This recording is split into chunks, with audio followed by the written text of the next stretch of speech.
சில்மிஷம் செய்த மருத்துவர் சஸ்பெண்ட் செய்யப்பட்டிருக்கிறார். விவரங்களை செய்தியாளர் வினோத் வழங்கிட கேட்கலாம். வினோத், பின்னணி என்ன விவரங்கள்?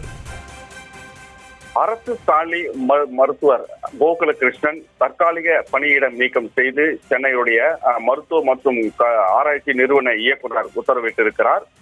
சென்னையைச் சேர்ந்த பெண் நோயாளி ஒருவர் தனக்கு ஏற்பட்ட உடல் பாதிப்பு காரணமாக சென்னை அரசு சாலி மருத்துவமனையில் கதிரியக்க பிரிவில் நேற்று அனுமதிக்கப்பட்டிருந்தாராம்.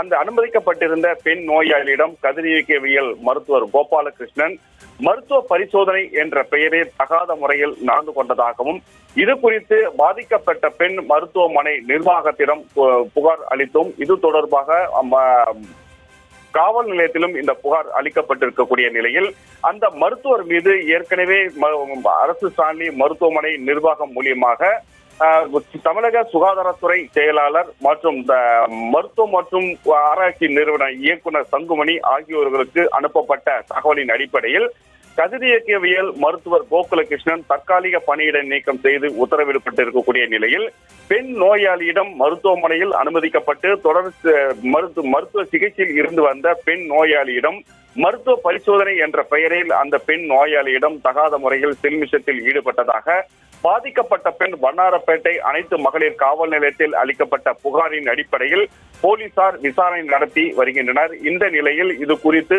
மருத்துவமனை நிர்வாகம் 3 மருத்துவர்கள் கொண்ட குழு அமைக்கப்பட்டு அந்த குழுவின் முடிவின்படியே அவர் தற்காலிக பணியிடம் நீக்கம் செய்வதற்கு பரிந்துரை செய்யப்பட்டதன் பேரில் மருத்துவ கல்வி மற்றும் ஆராய்ச்சி இயக்குனர் சங்குமணி இது குறித்து விசாரணை நடத்தி மருத்துவர் கோகுலகிருஷ்ணனை மீது தக்க நடவடிக்கை குறித்தும் அவர் மீது தற்காலிக பணியிடை நீக்கம் செய்தும் உத்தரவிட்டிருக்கக்கூடிய நிலையில் தொடர்ந்து இந்த விசாரணையானது காவல் நிலையத்தில் முன்னெடுக்கப்பட்டு மருத்துவர் கைது செய்யப்படும் நிலைக்கு சென்றுள்ளதாக தகவல் வெளியாகி இருக்கக்கூடிய நிலையில் தொடர்ந்து வண்ணாரப்பேட்டை காவல் நிலையத்தில் அந்த பாதிக்கப்பட்ட பெண் ஒருவர் புகார் அளித்ததின் பேரில் தொடர் விசாரணையானது மேற்கொள்ளப்பட்டு வருகிறது.